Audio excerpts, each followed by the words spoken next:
네, 안녕하세요. 이번 영상에서는 저번 영상 HPLC Separation 1에 이어서 피크가 두 개인 혹은 두 개 이상인 경우에 고려할 요소들에 대해서 설명을 드릴게요. 간단히 분리를 효과적으로 수행하기 위한 요소들에 대해서요. 언제나 그렇듯 최대한 간단하게 설명을 드리겠습니다. 쉽게 보면 두 개의 물질이 존재를 한다면 하나의 피크로 나타나는 게 아니라 두 개의 서로 다른 피크로 만들어서 분리를 하는 것이 HPLC의 목적인데요. 이런 식으로 두 물질의 세퍼레이션을 효과적으로 수행하기 위해서는 간단한 개념들이 좀 필요합니다. 우선은 식의 형태만 보여드릴게요. 계산은 다른 영상에서 보여드리고 우선 어떤 의미를 가지고 있는지 설명을 드리려고요. 먼저 가장 중요한 선택성부터 간단하게 보여드리면 하나의 피크는 가만히 있는데 다른 피크의 머무름 시간이 변하는 겁니다.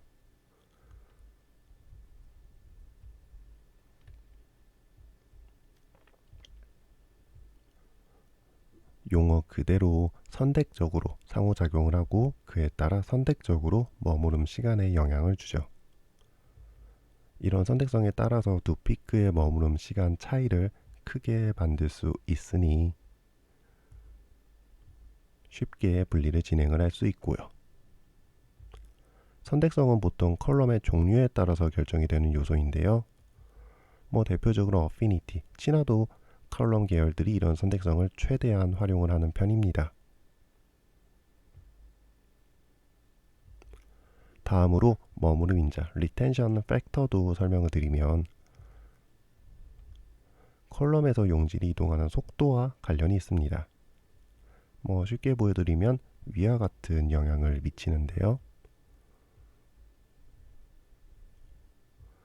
피크들이 컬럼에 머무르는 시간들이 변하죠. 앞선 선택성과는 달리 동시에 영향을 미치고요.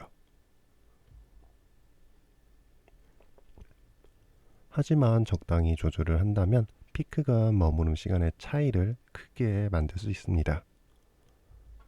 예를 들어 이자율이 1%랑 2%의 차이가 1년 차에는 좀 작아도 10년으로 보자면 무척 큰 것처럼요. 비슷하게 시간으로 두 피크의 조그마한 차이를 크게 벌리는 거죠. 분석 시간이 늘어나는 것은 좀 단점이긴 하지만요. HPS에서는 보통 이동상의 조성을 조절해서 머무르 인자를 조절하고요. 자주 설명드렸지만 용리력, 일루션 스트렝스의 세기가 서로 다른 두 개 이상 용매를 섞고 기울기를 주는 방식으로요. 다음 마지막으로 분리효율, efficiency도 간단하게 설명을 드리면 간단히 분리효율이 높아질수록 피크가 샤프해집니다. 무척 직관적이죠. 그래서 왼쪽에 보이는 두 개의 피크처럼 머무름 시간의 차이가 무척 작아서 분리를 하기 까다로운 피크들도 분리 효율만 충분히 높여준다면 분리를 진행할 수 있습니다. 그럼 앞서 설명했던 내용들을 간단히 정리하면 위와 같이 표현을 할 수도 있겠네요. 두 피크를 분리를 하기 위해서 분리 효율적인 요소를 잘 조절을 해서 피크를 샤프하게 만들던지 선택성을 잘 조절을 해서 원하는 피크의 머무름 시간만 변하게 만들다든지 또는 머무르 인자를 잘 조절을 해서 두 피크의 머무름 시간의 차이를 크게 만들어 버릴 수도 있고요. 모두 좋은 접근법이고 적절하게 사용을 하면 원하는 물질들을 분리할 때 큰 도움을 얻을 수 있습니다. 사실 핵심적인 내용은 다 설명을 드렸긴 했지만 이렇게 영상을 마무리하기에는 조금 섭섭하니 조금만 더 살펴보면 사실 선택성은 사용하는 이동상과 고정상, 즉 물질과 주로 고정상의 상호작용에 따라 결정이 되는 요소입니다. 주로 고증상, 컬럼, 그러니까 컬럼 내부를 채우는 충진물에 관심을 두죠. 뭐 예를 들어 역상, 이온교환, 크기 배제, 친화도 컬럼 같이 사용하는 컬럼의 이에 큰 영향을 받는 요소이기도 하고요.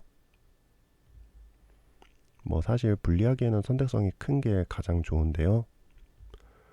일반적인 컬럼에서는 뭐 까다로웠던 단백질 정제 같은 것도 친화도 컬럼을 쓰면 쉬워지거든요. 앞뒤 과정이야 조금 번거롭긴 하지만 정제 과정 자체는 시료를 묻힌다는 느낌으로 내려줍니다. 뭐 그림에도 표현되어 있긴 하지만 컬럼이 일반 주사기 형태의 플라스틱 소재입니다. 스테인리스가 아니에요. 즉 따로 압력을 크게 걸어야 할 필요가 없다란 뜻이죠. 그래서 분리하기는 과정 자체는 정말 편해요. 분리 과정에 특별한 기기도 필요하지 않고요. 다만 일반적인 실험실에서는 이렇게 선택성이 높은 친화도 컬럼을 잘 사용을 하지는 않는데요. 왜냐하면 선택성이 높으면 반대로 범용성이 부족하거든요. 다른 식으로 표현하자면 하나의 물질당 하나의 컬럼이 필요한 꼴이죠. 최대한 보완한다 하더라도 선택성을 높이는 전처리 과정이 필요하고요. 그래서 예를 들어 대표적인 친화도 컬럼인 니켈 NTA는 원하는 단백질에 히스티딘 태깅을 해주어야 합니다. 히스티딘 태깅이 된 단백질만 선택적으로 니켈 NTA 컬럼에 결합을 하거든요. 이후 일루션 버퍼로 씻어내면 선택적으로 결합이 되었던 단백질만 회수할 수 있지만요.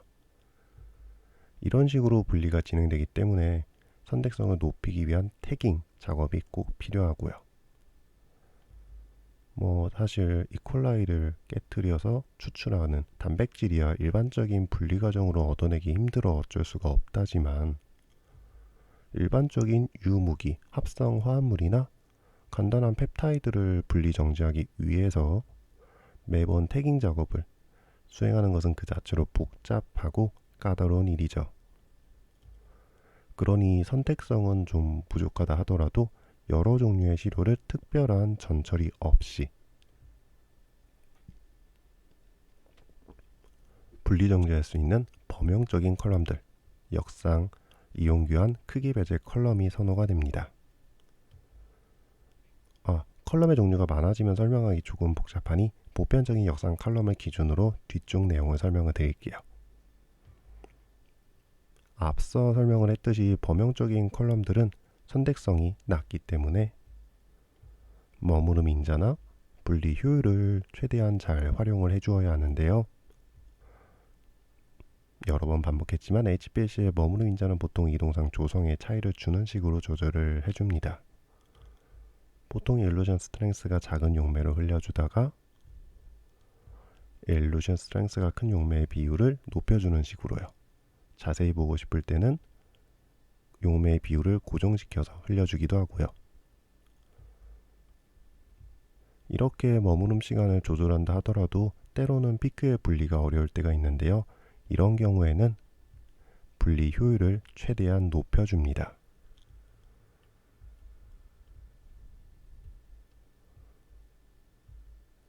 이는 일반적으로 파티클 사이즈가 작은 컬럼을 의미를 하고요.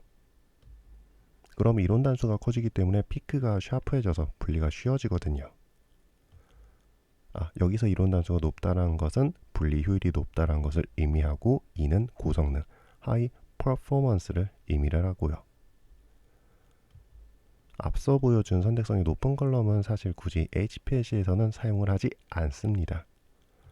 왜냐하면 선택성이 높으니 분리 효율이 높아야 할 이유가 없거든요. 선택성이 높으면 그냥 분리가 쉬우니까요. 하지만 선택성이 부족한 컬럼에 높은 분리 효율을 줄 수 있다면 범용적으로 여러 시료를 효과적으로 분리를 할 수 있고요. 그렇기 때문에 범용적으로 일반적인 화학 분석 실험실에서는 HPLC를 선호합니다.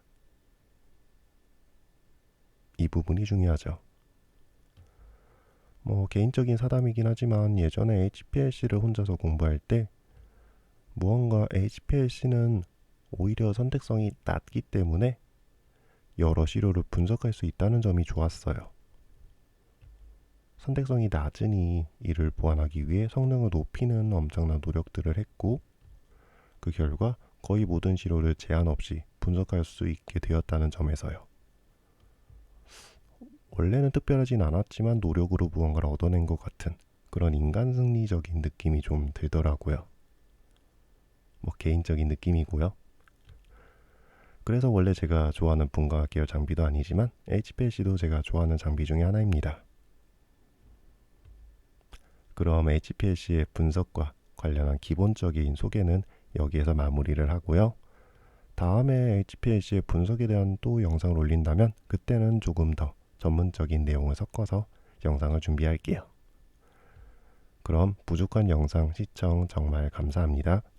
좀 더 도움이 되는 영상으로 또 찾아뵐게요.